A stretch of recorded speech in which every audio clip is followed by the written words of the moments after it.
Salam alaikum to all of the homies out there in Niceville and all the Emerald That's Coast. a weird way to start the show. Why not? I was listening to a playlist on Spotify that is called Taliban Trap. They have like air mashup music with trap music. And Guy, it's good. I don't know what to tell you. We're 10 seconds in and the show is off the rails already. I can't help myself. Anyway, we got stuff to talk about. Drilling in the Gulf of Mexico, tourism numbers from Florida. The Walton Commission decides on bonfires. A Destin condo is approved despite a little bit of controversy. And we're going to talk drones on Eglin Air Force Base and their flights or lack thereof. I don't know how to put that in any other way, but let's get started with Paul and Saul. Do it.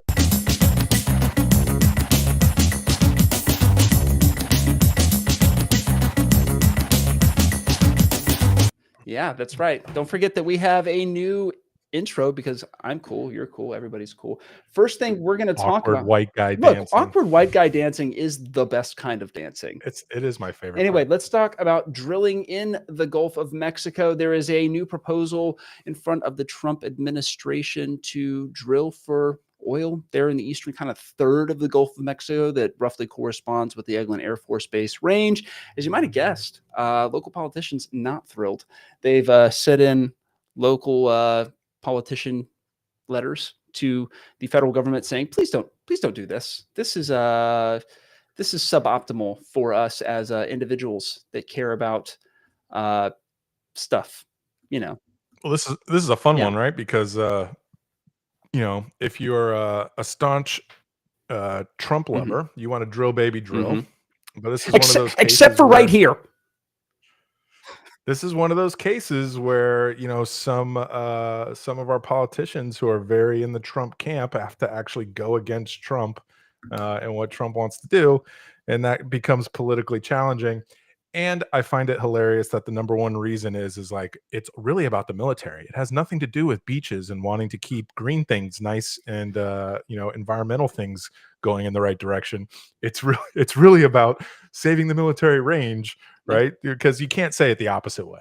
Well, so, if you're political, yeah, you can't be a tree hugger and kind of win this argument in this political environment and in this area. No, not exactly. But some stats. Eglin makes up roughly 7 out of every $10 that is made in Congressman Jimmy Petronis's district. So threatening that could be, I think, politically negative for whoever's sitting in that congressperson's chair. I'm not saying that this district is going to flip, but I would think that primary challengers would appear en masse. So it's one of those things that I think should probably make the powers that be very nervous. This happened, I want to say 6 or 8 years ago. It was when Matt Gaetz was in office as the congressperson, and he was able to successfully lobby the Trump administration to make this go away. But Matt Gaetz ain't in this driver's seat anymore. And we had a story, I think Colin wrote the story, I think that sounds right, with where they talked to Senator Don Gaetz about the situation, State Senator Don Gaetz, and he says, like, hey, Matt was able to do it. I'm really hoping that Jimmy's able to do it, which to me sounds like a lot of pressure. Yeah, I mean, I agree with you, but it's important. It's one of those things where, like, we'll disguise the desire to keep our beaches clean and our waters clean behind the military, and I'm okay with that as long as it's successful. I mean, yeah, like literally the 2 top industries in this area, I would say probably make up 95% of the local economy. And if you harm those 2 things and replace it with oil's got to make up, I think it was like, there's some crazy stats in here that are not in my immediate notes, but the long story short is that we're talking tens and tens of billions of dollars. And I think it's a good segue to talk about this because tourism numbers came out from Florida, and they're very good. And it makes up, the one number I want to get to first that kind of connects these 2 stories is the, where is it? Here it is. Report, $33.6 billion of tax money, and then something like 1.8 million jobs are basically tourism jobs here in the state of Florida for 23 total million people, half of which work. So tourism, while not the military and not about freedom, is still important And if, again, like this is kind of a brass tacks thing, if you create a recession in Florida over oil drilling, that could be significant politically here in next year and then in 2028. Yeah, this is an interesting story overlap, Mhm. right? Just with everything we talked about in the previous one. But I think an important thing is to realize is right, like every dollar that a tourist spends here, 99 cents of it kind of like stays within the Yeah. state, which is like an incredible return on that spend, right? So yes, obviously tourism being up in Florida is fantastic and is good. More importantly, locally, we have a half-cent sales tax, and pretty soon we're going to have to vote on it, extending it again. And I don't know where the greater Mid-Bay News, I don't know where you or Colin or anyone else falls, but I am pro half-cent sales tax. It has been fantastic for our county and our schools. And the overall infrastructure of the area. Yes, we still have a lot of problems, but it would be a lot worse if we didn't have the half-cent sales tax. And so I think you're going to start seeing a lot of publication from the various municipalities, from a city level all the way up to the county level very soon, beating us down with the positivity of the half-cent sales tax and how us voters need to handle our business and vote for it again. So yes, and also I should probably disclose that I worked on that campaign back in 2018. I should probably disclose that I'm on the infrastructure Yeah, so surtax. we have So, stakes in this thing's success, but I think yeah. the other thing that is probably in the back of everybody's mind is that Governor Ron DeSantis wants to take a lot of this tourism development tax money and use it effectively to replace property taxes. It's something that he wants to talk about. I was talking with some insiders at the state legislature last night, and they told me essentially, like, in order to make that work, though, we would need to raise sales tax something like 2.5% as well in order to basically get rid of property taxes or significantly reduce them. So there's a lot of stuff going on around here. I mean, this number, the $33.6 billion that is generated in tax revenue alone from the $133.6 billion total coming into the state. People, it's almost already spoken for, kind of. Well, I mean, nobody likes Sure. taxes, right? Nobody likes to have to pay taxes. But if I have to pay a tax, I would much rather it be a sales tax because I can decide for the most part through discretional spending how much I want to spend and not Mhm. spend. Obviously, there are people who are struggling and there's core things that we all have to buy to survive, and we don't want those things really to be more expensive. But if the increased tax really affects tourism more because people are purposefully coming here to spend money Mhm. anyway, then I would much rather see it on a sales tax side than coming out of property owners. I think so. My counterpoint to this, right, just from my public admin background, is that sales Mhm. tax is a much more up and down. Like you said, if you don't have the money to spend, you don't spend it, right? Right. It's not It's not consistent. That is a so risk. that we don't have income tax already, which is the most consistent form of revenue for a government, right? The next one after that is property tax, right? Just in the matter of like, hey, if I'm going to government plan this puppy, I have a story coming out or a video coming out where I play all four ports naturally. I'm Tex the tourist. I'm Florida man, and I'm Florida uh, tourism lobby, but I'm also government policy nerd. I leaned back into my master's and I was like, well, guys, you have to understand that it's not as stable. And if we have a recession, it's going to be a real problem. And then I have the Florida guys basically tell me to shut up. It's interesting playing four different parts and being myself. Schizophrenic. I don't know. But that's something that we're going to have to look at as we're watching this thing coming forward. And so a lot of stuff is uncertain, I think is my point when it comes to all this revenue. Yeah. Yeah, I mean, we could do a whole show on this topic, and at some point we probably will around the half-cent sales tax and all this stuff. But and I think you and I have differing opinions, which is pretty awesome for That the makes it show more and for people to fun. hear. Can you Yeah, imagine if we just yeah. agreed on everything? We'd be the Okaloosa County School Board. Who said that? Um, sorry, Watch out of it. pocket. Anyway, so let's see. I have next on here uh, Walton Beach bonfires. Oh, Oh man. what are we? We're gonna lose the No, fires? so that's what's fun. Top line, everybody needs to know. All three forms of firing things on the beach, still legal. If you want to use propane and propane accessories because you're a Hank Hill man and you just love King of the Hill, it's there. If you want to burn fire because it's got a good vibe to it, You can do that, but you have to kind of police your brass. So you can't just leave smoldering embers for people to step on the next morning. Apparently that's a big party foul. So they had a long discussion. They talked about, hey, what is this going to look like? They brought options. The fire marshal was there. And they decided to keep all three. So if you like this stuff, you got it. A bunch of people came up. The vendor said, hey, this is going to be a problem for us. If you just let us burn propane, people are going to be like, this is the lamest thing ever. Propane fire is not as fun. Yeah, but I mean, propane accessories, they're very exciting. So Walton does this, but Okaloosa County doesn't allow so it, right? My understanding is that there's no fires on the beach in Okaloosa County. I want to double check that to make sure there's not an exception. But the counties get to make the rules. I think that's right. And then Walton County expressly discussed what happens with private property owners on the beach, and they can do whatever they want no matter what because it's their land, up to the mean high water line, I should say. Back streets back. All right. Who said that, Paul? You can't. He has been harmed by this. He was on Fox News the other day. He's been on Fox News like intermittently once, 3 times a week to talk about his stuff. And hey, you know what? More power to him. The man knows how to do PR. I'm not going to hate him for that.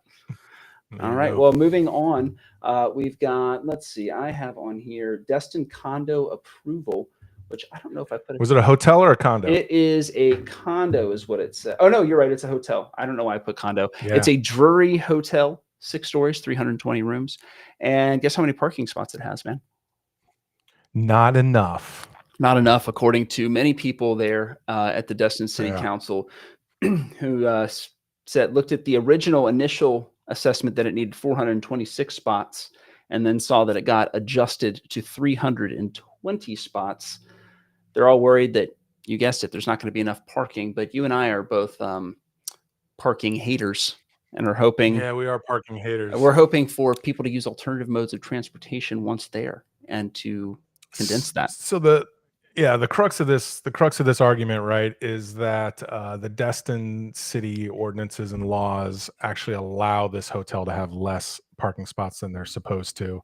And that got everybody riled up because they're like, well, maybe our rules aren't appropriate and we need to change them and that type of thing. Listen, like, I'm not going to say the Destin, Florida ship has sailed. There's definitely things that could be done better to make it a stronger town and to make it, not full of high-rise hotels and condos and shenanigans that people don't seem to like.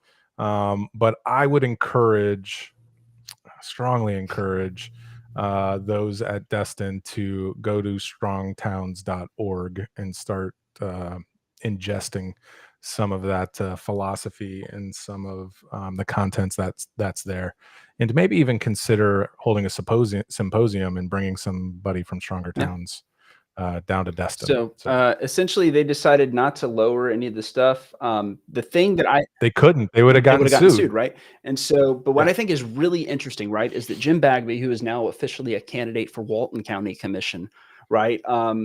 Basically, he said, this is what is destroying our community, right? So he took the code enforcement stuff. The parking spot or the code enforcement? Yeah, the code enforcement issues, he says, is what's destroying the community. Basically having the code the way that it is.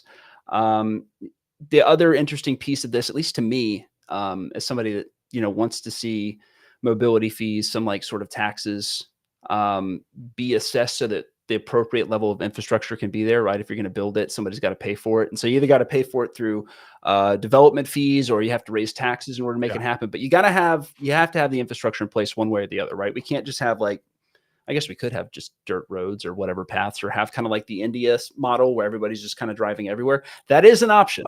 Yeah. Well, I mean, you can say, you can hate on 30A, but one of the awesome things about 30A is all the people on the bike paths.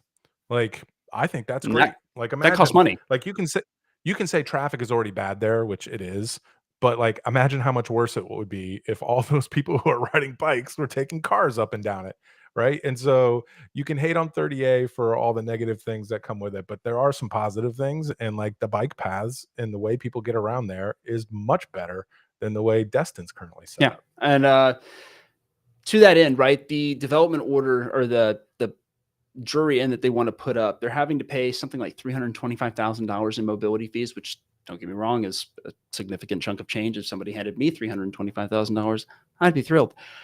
But if they hadn't gotten this where it is in the process now, they would have owed $3 to $3.9 million. So they got a 90% cut by developing this thing when they did. So there's plenty of people that are angry that, hey, this group isn't paying their fair share. They're not going to, expand this left turn lane. They're not going to get all this other stuff done. But at the end of the day, the code's the code, right? So the city council has to approve it unless they want a very expensive lawsuit, which they will lose. Yep. Yeah, I think you're right. But I mean, it's never too late, right? We always use the adage of like, it was better if we would have done this 20 years ago, but the best time to fix it is right now. So let's start making headway. I mean, Destin is doing a lot. I mean, I see the comment that we have teed up there. Absolutely. Building every single spot on the beach is definitely going to cause parking issues. But Destin has bought back private property, turn things into parks. Like there's definitely things that are heading in the correct direction. And I think what we're seeing in your story here about the hotel and the conversations at the Destin City Council level they're like, oh yeah, we should probably make even more change. Yeah. To fix some of these issues ahead of time. Yeah, and everybody, like you said, everybody's going to criticize the fact that it hasn't been done by now. But when you have, a smaller government size like Destin has, right? So they have a lot of very expensive real estate, but they also have a lot of really expensive real estate problems. And so they haven't updated their code. They haven't modernized this thing because they keep the taxes very, very low there. So they're not hiring on a ton of staff, right? There's not like a bullpen of planners just sitting, waiting, twiddling their thumbs, hoping for something to do, right? They have a very small staff. And so this is what happens when you have a smaller staff. You don't get those regulations done as quickly. Niceville's a great example. Niceville just recently kind of like added people, started really thinking about this, the planning and zoning really seriously here in the last year, or last 2 years. And so it's had results already, right? Like you've seen progress, and sure, it would have been great to have that progress 10 years ago, but it's great to have it, a year ago and have it movement on it. I think that it's a huge win. Yeah, I think local municipalities have really strong leadership right now who are forward thinking. And I think in general, our area is healthy for their local municipalities. All right. So last story for the day. Andrew, spicy. It's a spicy potato, and not everybody's super happy about it. But yeah, there's been a couple of tests that have not worked out. Fun fact about this, Andrew, I was doing like some just real basic research on this. Matt Gaetz's wife's brother is the small world, right? Matt Gaetz's wife's brother is the CEO. It's Matt Gaetz's sister is married to the founder of Andrew. Is it the other way? So it's his wife Ginger's brother. That's right. Matt Gaetz's wife is the sister of the founder of Andrew. Small world. Anyway, these drones that they've been testing did not meet happy landings. I guess every landing is a controlled crash, but this one was less controlled. And so this happened the same day they got a $50 million Pentagon contract. So I mean, if you're going to do it, make sure the ink's dry, right? All right. Okay. So full disclosure, I have invested in Andrew, so you can call me an apologist here. But I've also subcontracted to all the big boys, Lockheed Martin, Northrop Grumman. So those are all business partners of mine as well. But like the paradigm shift of government acquisitions has changed significantly, especially in the last 18 months. It used to be cost plus contracts where the government would put out a request for proposal, Lockheed or whoever would reply to it. They would say, here are the costs, and then we want this much profit on top of it. And then the requirements would be gathered and the thing would be built. And guess what? The contractor's incentivized to drag it out as long as possible because they can continue to charge costs and fee on top of it. And so that's how you get really, really bloated government contracts. Anduril has sort of changed the game on that, and they've taken a Silicon Valley point of view where they are gathering private money, venture capital, private equity, private investors, and they're building these things beforehand and then showing it to the government and saying, we think this meets your requirements. Do you like it? And then the military buys it, tests it, and does all these things. And so because of that, it's a much more iterative process. A lot more money was spent way up front on the company's own dime. I think it's way better for the U.S. Consumer and the U.S. citizen to do it this way. But yes, you are absolutely going to have planes fall out of the sky, luckily with no people in them, That's why you need the test range, right? and crash. That's why you need a test range. Like, I'm finding more and more about this. There's a reason why we have all this green space around here, because these things need to fly 50, 60 nautical miles. And if they crash, they need to be not near anyone Yeah. else. So, I think there is a love, and I'll throw, I don't think Mid-Bay News falls into this category necessarily, but the media in general lately, the media loves to document these things like they're huge failures, and I would rather look at them as a iterative process, that gets us to a cheaper, better product, than like back in the old days when we put somebody into space or we put someone up in an airplane. Like, we had to be pretty darn sure it wasn't going to crash because someone was going to die. But now we are moving towards autonomous and there's no people in it. And some of these things can be expendable and we can push the limits on stuff, and it can be a much more iterative process. Things can get in the sky earlier, and be changed, throughout the process. So that's my soapbox. I think that's a fair soapbox, right? I mean, ultimately, we don't, even with like Mid-Bay News, right? Like, people can look at me and go, well, that didn't work, or he got that story wrong. But yeah, if you're not trying, if you're not failing, you're not trying. And so, yeah, they're going to give people a lot of grief because there's something to give grief about. But at the end of the day, if you're not doing anything, nobody will have anything to critique. Yeah. And I mean, we need these programs for national security. So, I know we have to write it. I know we have to report on it, which is awesome, but I don't want people to freak out. Like, this is not that big of a And deal. I should add, we picked this story up from technology.com. It hit us with a Google alert. So all credit to them for the reporting. We didn't do any original reporting on this. I just thought that was very interesting and wanted to backlink to their reporting. So good job, guys, at technology.com for reporting the story out. But that's what I got, guys. I mean, 22-minute show. I feel pretty good about it. Anything else we need to add? The Christmas parade got moved. Right. It's not this Saturday. It's the following Saturday. So for you nice villains watching the show, keep that in mind. But yeah, I mean, other than that, man, we're rolling into the holidays. I think based on my schedule, we can keep doing the show. Although I think Christmas is on a Thursday, so maybe we won't do that. Yeah. But other than that, man, I think we're good to go. Right on, guys. Should I do the thing? Yeah, do the thing. All right. Be nice, Niceville.